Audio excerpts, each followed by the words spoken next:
everybody. We got our second shot. Welcome to Rambling On. Yay! You could be larger than life, bigger than the world, living out the hopes and dreams of every boy and every girl. You could fly higher than the sky, shine brighter than the stars. What do you got going on there, Donna? We got our second shot. That's the ice pack on my arm. I have a Band-Aid. So how are you feeling? Are you having any side effects?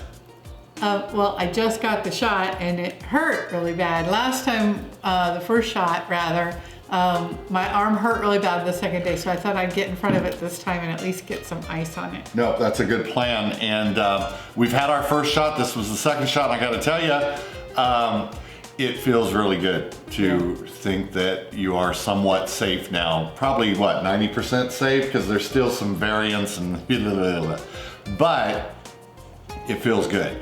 We'll still wear the masks and follow the protocols and whatever, but the good news is you don't feel like if you catch something, it's any kind of a death sentence or you're gonna end up in the ICU or right? Yeah. So why are we here today? Because this feels like a famous Rambling On chat that's about to happen.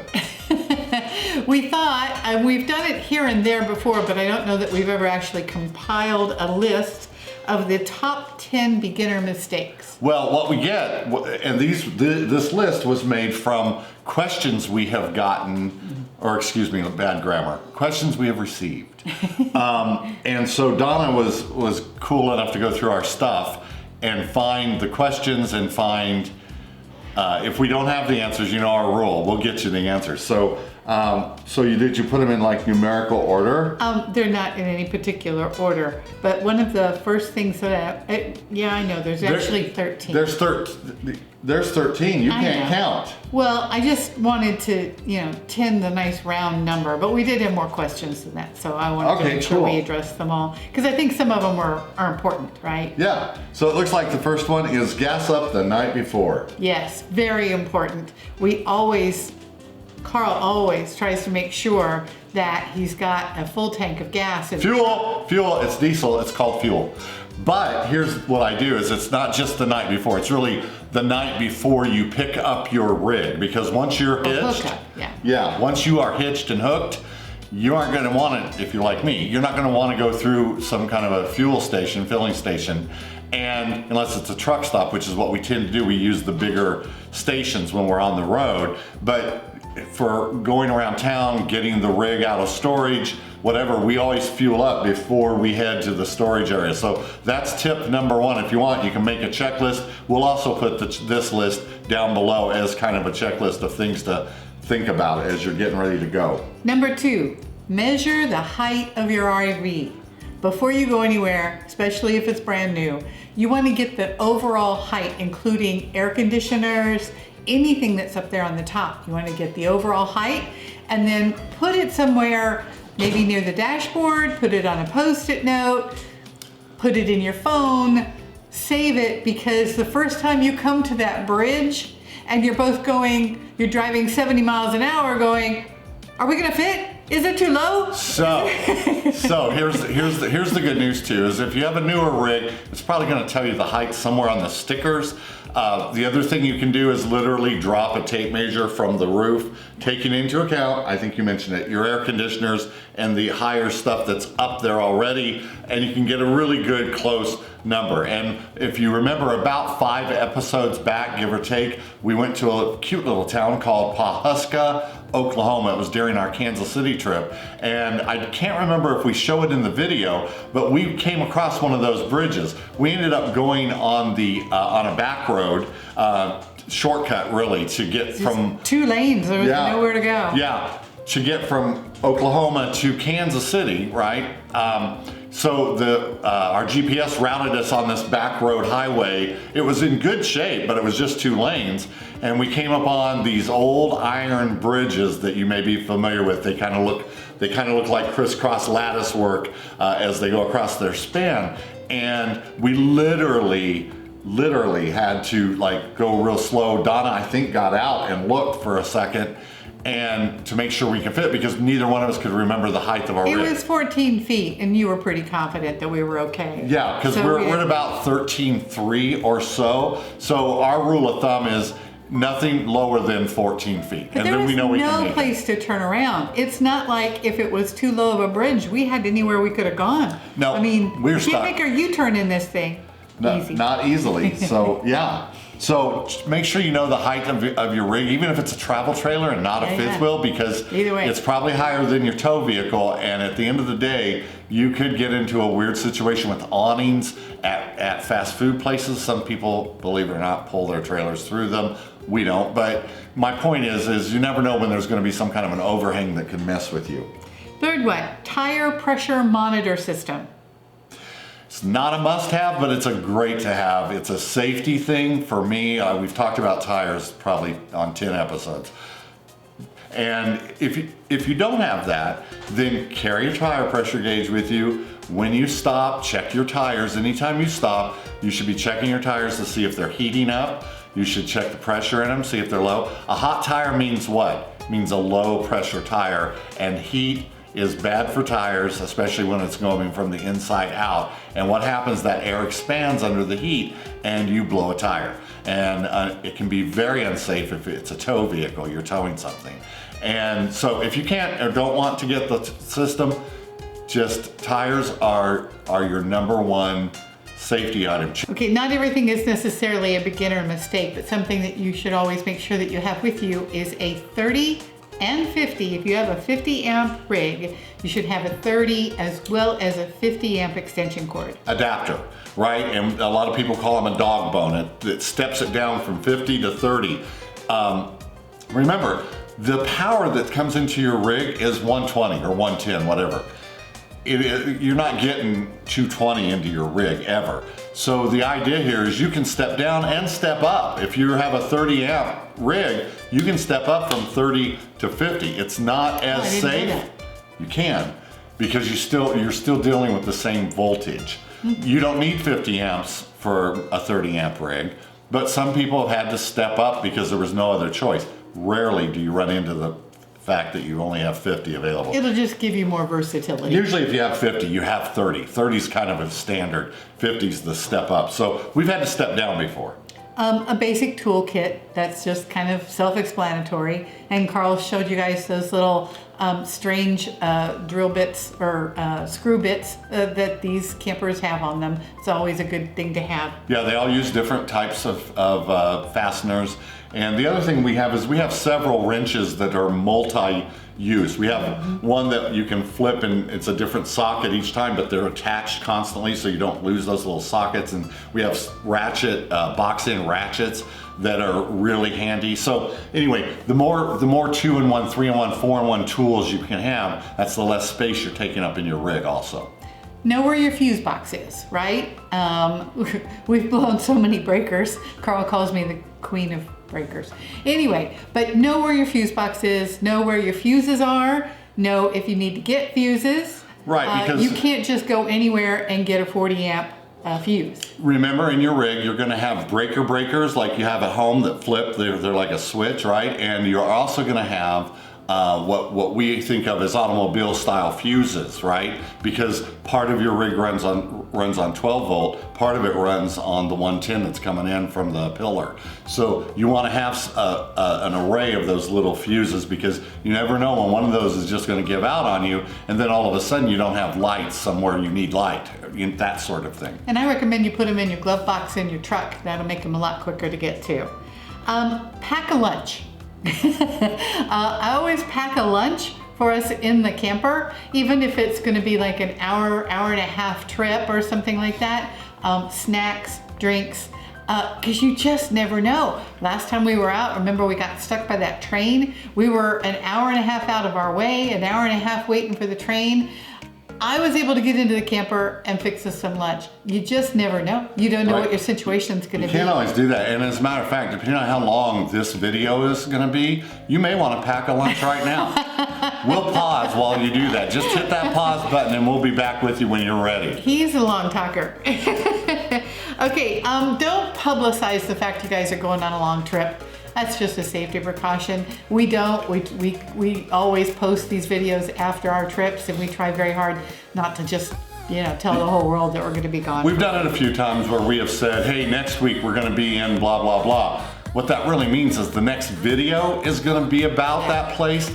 We're home by then. We're home. We're just teasing you. That's called a tease. We're telling you what's going to happen next week and making it sound sometimes like it's in real time, just to add the excitement of rambling on to your life. Fire extinguisher. Always. Very important. Know where it's at, know how to use it, know if it's up to date. I actually bought some cans of fire suppressant recently, and I've put them in the truck, in the camper, in our garage. It's just, you can never be too safe. They're like an aerosol can of fire extinguisher chemical, right? And they're really cool, really handy. Of course, our rig has a little bit larger one. Most campers have that little These are size. point and shoot.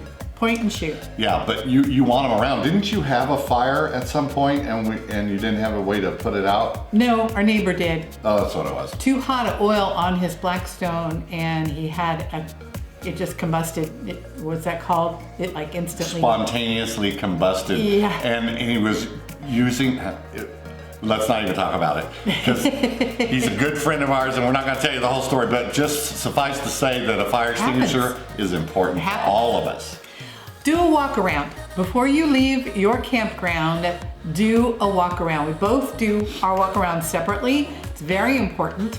And what we're checking for is that all the slide outs are in, everything's hooked up properly. The chocks are pulled. Yeah, the tires are ready to go. There's nothing blocking the path, that we know where the trees are, because it could have been 3 or 4 days since we pulled in there last, right?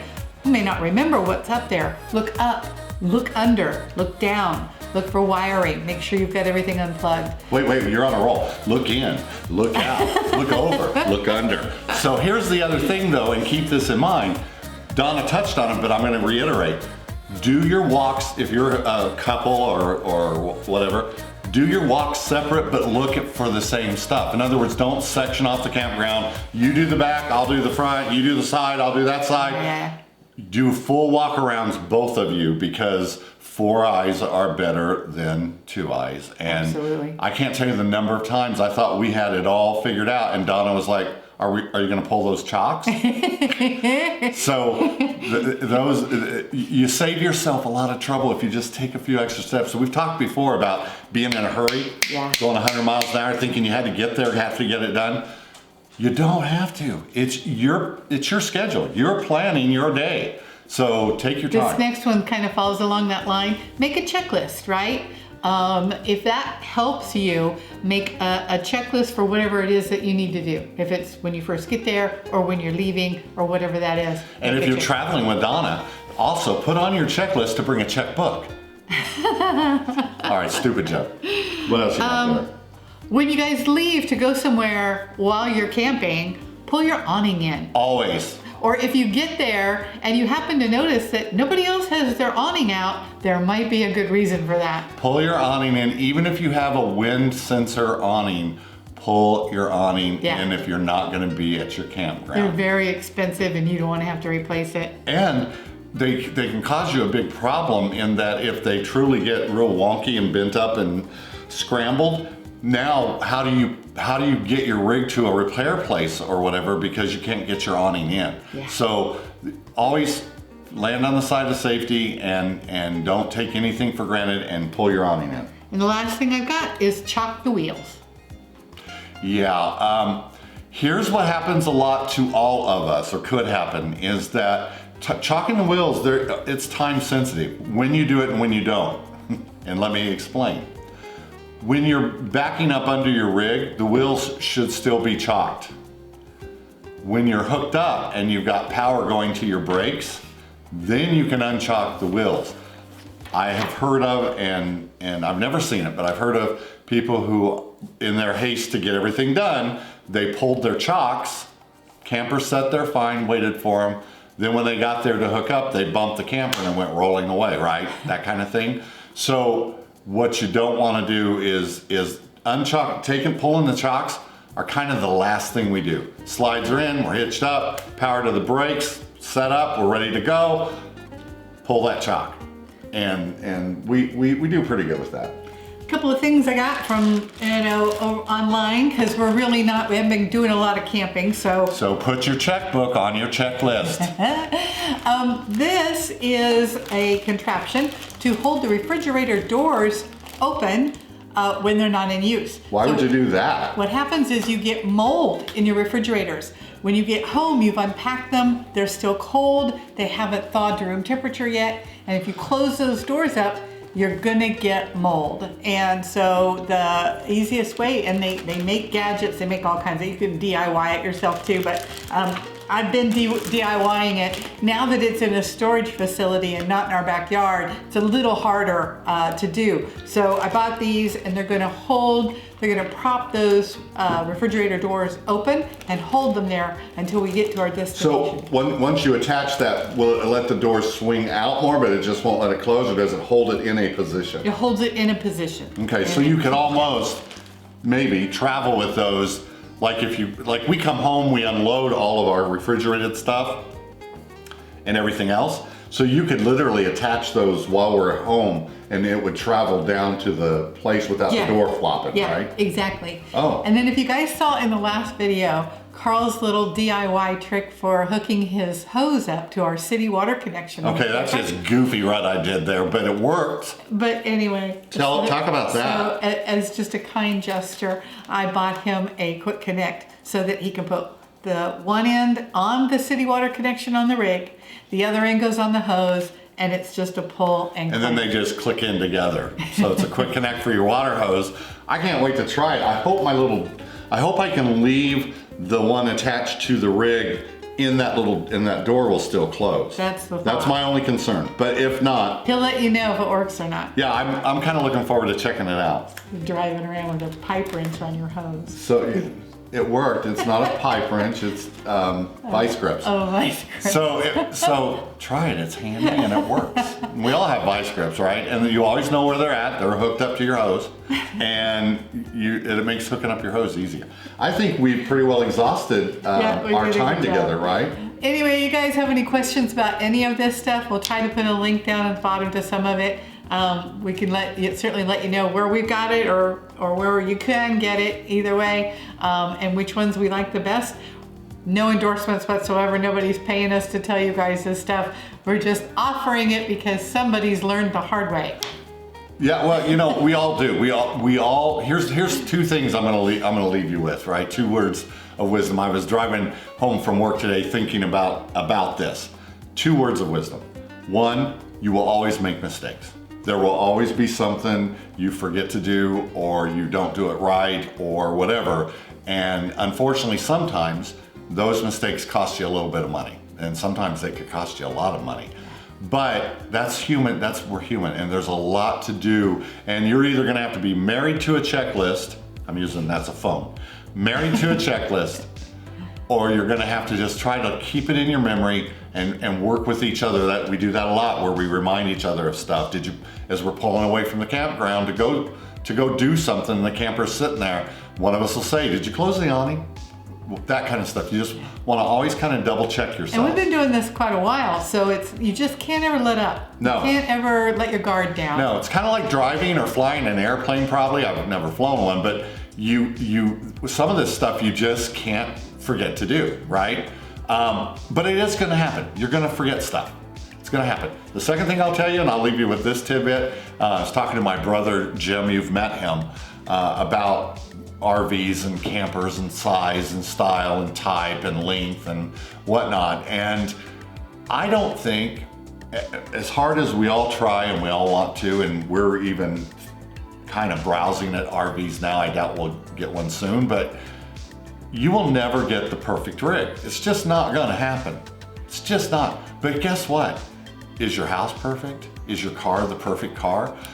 We always see things that we think, oh, I wish I had that. Not because of the label, not because of what it cost and it would be a status symbol, we look at it and say, that would make my life more convenient. Somebody said the other day that they had never had heated seats in their car, and once they got them, they can't imagine going back, right? They didn't want heated seats because it's a status symbol. They wanted heated seats because it's comfortable in the winter to get into a car and it heats you up, right? So just know that be happy with what you got while you got it, and if you end up with something else later, you're gonna be happy with that too, but there will be something about it that you wish was a little bit different. That's my stupid little words of wisdom. Hey guys, do us a favor. You know what's coming, don't you? Hit that like button. Subscribe. And share our videos, because we love it when you share with your friends. And guess what? We'll see you next week.